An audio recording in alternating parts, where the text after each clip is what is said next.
Please welcome Amy with Amy's Love and Care.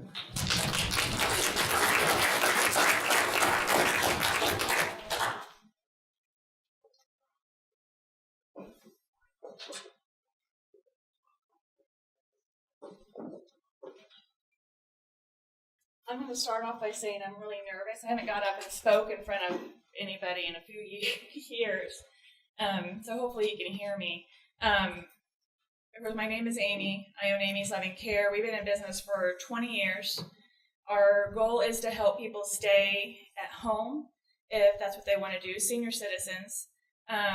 We do sit with people in the nursing home, the hospital, assisted living if needed, depending on, what the family might want.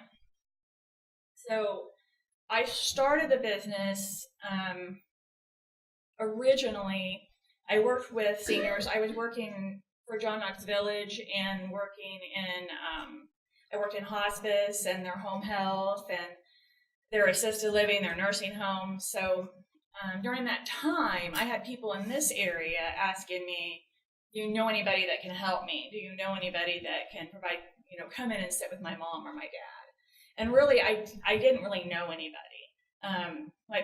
My dad was raised here, but I grew up in Salina, Kansas, so I'd only been here 3 or 4 years at that point.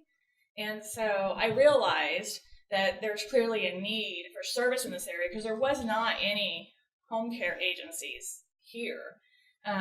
In Pettis, Johnson County, and Lafayette County was really the area at that time that I was looking at.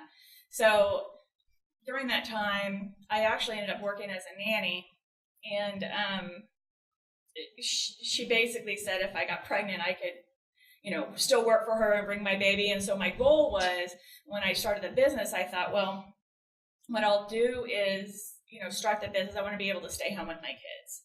So originally, when I kind of quit, I started marketing. I kind of figured out a plan and started doing that. And by the end of the first year, I realized I couldn't really stay at home and run the business from home. It grew. It was more than I had expected. And then so we found a small office. And from the first year to the second year, we had doubled business. So I honestly, when I started this, I had no idea what I was getting myself into. Because I really just was thinking, I'm going to have 10 caregivers and I'm just going to, send them out, or I'm going to place them with families and we'll just keep doing that. So that's kind of how I got started. Usually what happens is that families will call us and say, and usually the children. So our primary target market really is the kids of the senior parents from the age of 55 to 75 is really our target market, because 90% of the people that call us are the children that are needing help with their parents. Most of them are either already providing services for their parents, that are coming in and helping them every day, their parents live with them, or they live out of state and they come to visit and realize that mom or dad need help. And so our goal is to help them do that. We provide services from 4 to 24 hours a day, 7 days a week, and do anything from their personal care to light housekeeping and fixing meals and running errands. We are non-nursing.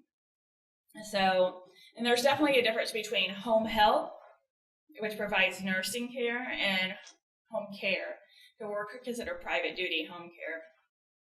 And so when families call us, we do an assessment. We talk with them. We figure out what their needs are. And what I find is that most of these people that are calling us really should have called us 6 months before they called us. They're usually in a panic at that point. They need somebody right now. They really don't know what to do. And so over the years, I've realized that most people don't even look at home care or getting help for their parents until it just got to the point where it's just too much.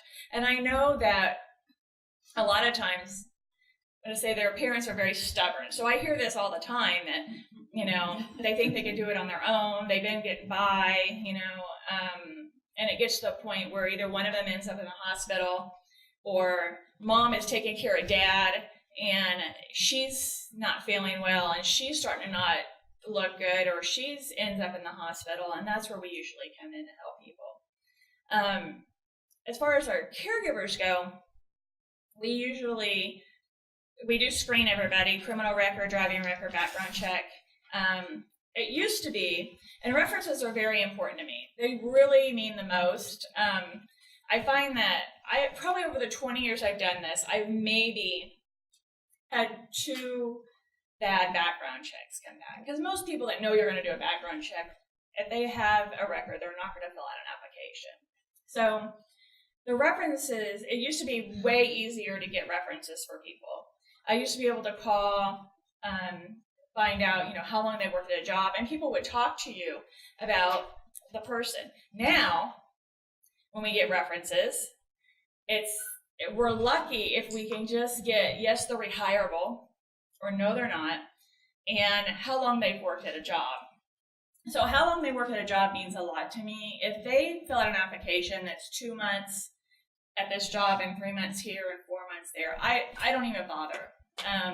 I want to see a minimum of 6 months at a time, and preferably a year or longer. And so that's been a bit of a challenge for us. But what we do is they fill out the application. We started doing phone interviews beforehand, then doing our in-person interview, then doing our orientation to kind of decide if this is the right person for us. We're always looking for caregivers. When I market and when I talk to people, I always talk about the clients, and this is what we're here to do. We're here to help them stay in their home, provide the service, but we're also always looking for people to help them. So my goal is to also help individuals, the caregivers that work for us, to be able to provide them with work. So it could be most of the girls, we have a handful of college students that work for us, so they're usually 12 to 15 hours a week. Some people work 20, some work 40. And so we want to provide with them days and times and hours they want. So they kind of give us an idea of what they give us their schedule, and so we know what they're available for. So the goal is to try to match the right person with each individual family. And we service Johnson, Pettis, Saline, Lafayette are the main 4 counties that we're in right now. We do have clients in Henry. I do have clients in Eastern Jackson County. I think I have one in Cass County. I don't market. I used to market Kansas City area, but they're very saturated with home care services, and so this area in particular doesn't have a lot of options right now. And so I lost my train of thought. We want to make sure that we're helping people, especially relieve stress for the kids. One of the things that I hear a lot from families is, I'm just very appreciative that you were able to come in and provide this service for my mom and dad. And most of the time when the parents are resistant to having the help, I can sometimes recommend, why not just do 1 day a week for 4 hours, or 2 days a week for 4 hours? And a lot of times what we find is that those people, after a few weeks, realize they really like having the help. And if their regular caregiver gets sick or can't come or something changes, they're upset that happened. And so even though we know people are resistant, we find that they're very happy to have somebody come in. And a lot of them, companionship is a lot of what we do. I know when we're called to come in, a lot of people are talking to us about helping with personal care or fixing a meal, or doing laundry. But companionship and sitting and visiting with somebody while they eat, while they're having their meal, I think means a lot more to the person we're taking care of than anything else we do, because they a lot of times are by themselves most of the day. And so, when I go out, if I go out to see them or check on them, I sometimes got to walk myself to the door while we're talking after I've been there for an hour and a half, because they just, they're by themselves for so long. So ultimately, I think the companionship means a lot. And the stress that we relieve for the children for providing care for their mom or their dad, so they don't have to worry if they're eating, if they're getting their medication, if they're okay. It means a lot. And we have a scheduling system that they are able to see their schedule, who's coming in and when online. So, and also notes from the families, from us to the family about how that person's doing. So anybody that lives in another state and maybe set up services for their mom and dad will be able to see information about who was there, what happened, mom wasn't feeling well, or mom ate well, or whatever that might be. So, how much longer do I have? Say that again. Yes, you're past. Okay. I'm going to say I wear hearing aids. I'm deaf in my right ear. So I may have to ask somebody to repeat it quiet. If you speak loud enough, I'll be able to hear you. So I guess that's all I have.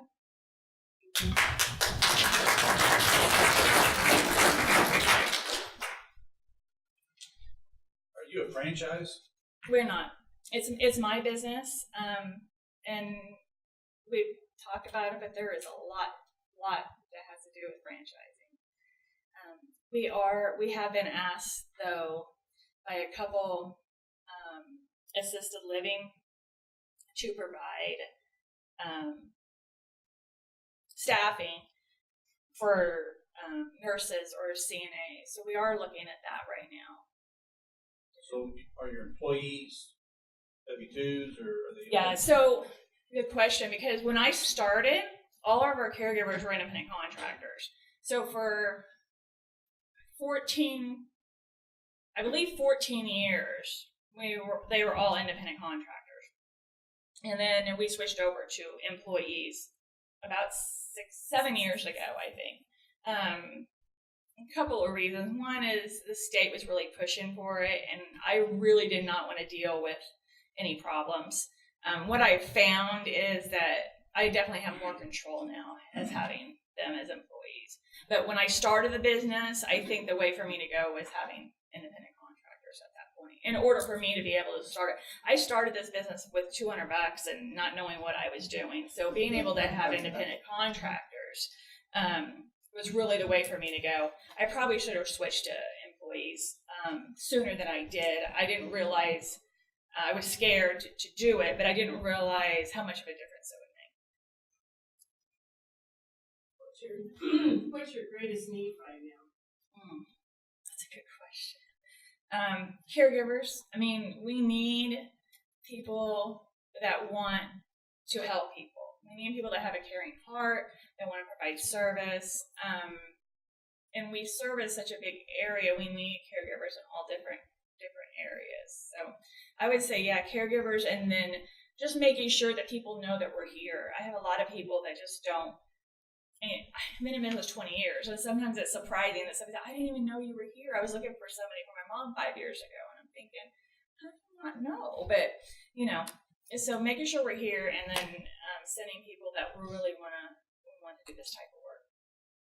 I have two questions. How many caregivers do you currently employ? And then, so speaking on not knowing what do you use to advertise or get the word out about it? Okay, so caregivers, we probably have about 50 right now. I will say I've been sick for the last year and a half, and so one of the things that I did was the marketing. Okay, so and going out and networking. So those things haven't been done for up until now, the last year and a half. So we've had as many as, I think we've been, I want to say 67, I think. Not quite to 70. I don't think we've had quite 70 caregivers. Do you manage all of them yourselves, or do you have other office employees? I do. I have other office employees. I do. I have somebody that my mom does billing and payroll for me, and right now my daughter is basically helping with some HR and answering phones. And then I pretty much do the assessments and the marketing. As things have kind of slowed down, and this type of business is really strange because there's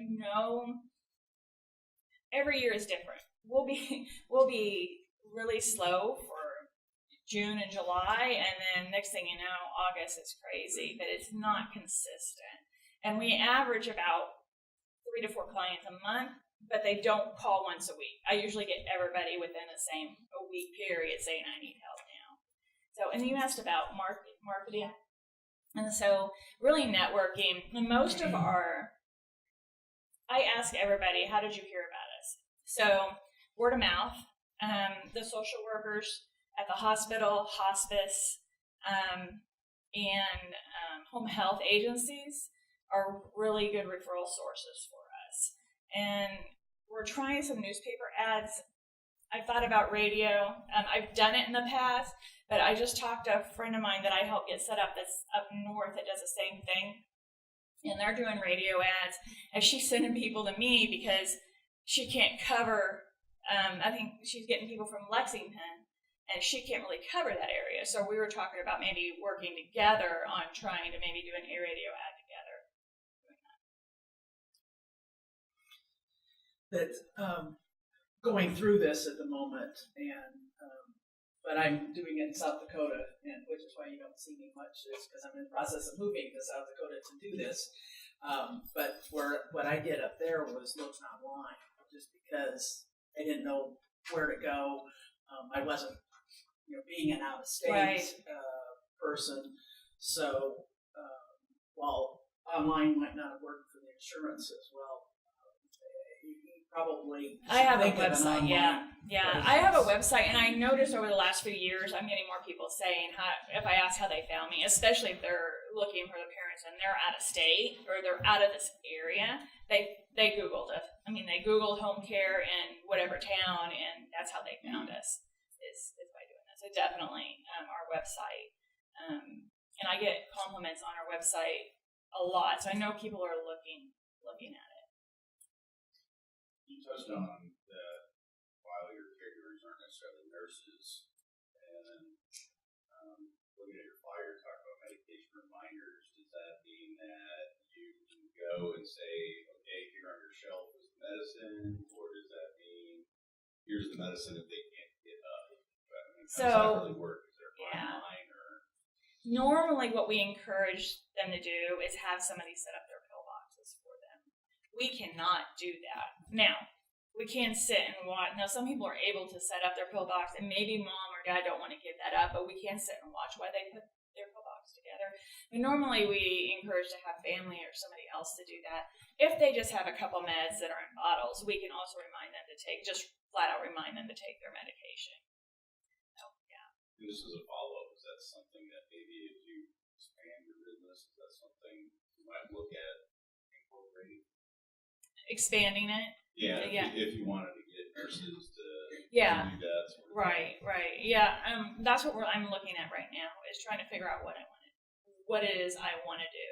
I know, we want to grow. My goal is really just to grow what I have now, and then add in something else. And I think the staffing might be what we do. We're still talking about it. The other thing we're doing is working with the Department of Labor and their apprenticeship program, and hopefully being able to put together an apprenticeship for our caregivers in order to get more people in and get a certificate saying that they completed and offering better and more training than what we have now. Especially if somebody wants a career in nursing, I think if they go through that and maybe aren't sure what they want to do, and then maybe can go on to, going to LPN school. And maybe that's something we can offer down the line. Not something that I know that I can do right now. I think the medication thing would be good because my mother's diabetic, and while she can give herself shots, she's getting to the point the longer she's on it where she can't stick herself. Right. And so and at the moment there's a couple of us that can give her the shot, so it's not a problem. But if there are other people like her living by themselves, diabetics, I'm sure could use. It could be somebody to give them touchy for us. We have to be careful. I have somebody right now. So the main thing is that we want them to be able, if they can push the button, we can assist them and actually give them the medication. So we just have to figure out how we're going to work through that is what we need to do. Suggestion maybe for some employees or Say that again. finding employees or finding people, are you considering there any incentives like maybe helping out with paying for college education? Yeah, right. And that's what I was kind of saying. Maybe helping with or offering something like that might be the way for us to go. We may consider going into home health later on, which means that I would need nurses. But right, I mean, I've been doing it this way for 20 years, and I just have to decide how much I really want to add on. But definitely it's something that we've talked about doing. I'm more or less not meaning training. I mean, you can have anybody in that whole thing, right? Yeah, Obviously, it'd be nice if somebody was wanting to go in that field eventually down the road, definitely. especially if we're starting out younger. So that's, I'm just thinking an incentive. I worked for the USA, went back to college, and we get $500 every 6 months, and if you're scoring at certain levels, like a grade program, very good in certain grades, a grade program. So I thought that was a good. That's a great idea, yeah. And I definitely have most of the college students that work for us are nursing students, social work students, somebody that's maybe in environmental health. I have a student that just graduated that does that. So that's kind of the area that normally come in and want to work with us. Just an idea. Yeah, thank you. Anybody else? Questions for Amy? Okay, then I'll ask the last question. What can we as a community do for you? I think letting people know that we're here. I mean, really letting people that are looking for work, know that we are here and we provide services, and that we need the help, and then letting people know that we provide the home care services. Our main office, our office is in Warrensburg. I've had an office here, but what happened was we got really busy, and we needed a bigger space, and so we decided just not to have the satellite office here and just keep the one in Warrensburg. But my caregivers are all over, so we want to feel like. I really feel like we're local. I've always felt connection to this area and Johnson County and Lafayette. Those are I don't know why, but those are the areas that I've always felt like needed the help. So just letting people know that we're here. And then one other thing I might say is that if anybody has family that they're trying to help, grandparents, parents, or whatever, that are in another state, and you need referrals or need help trying to figure out what to do, let me know. I have connections with other agencies in other states. I try to keep up on things. I can at least direct you and try to help you find services. Let's give Amy.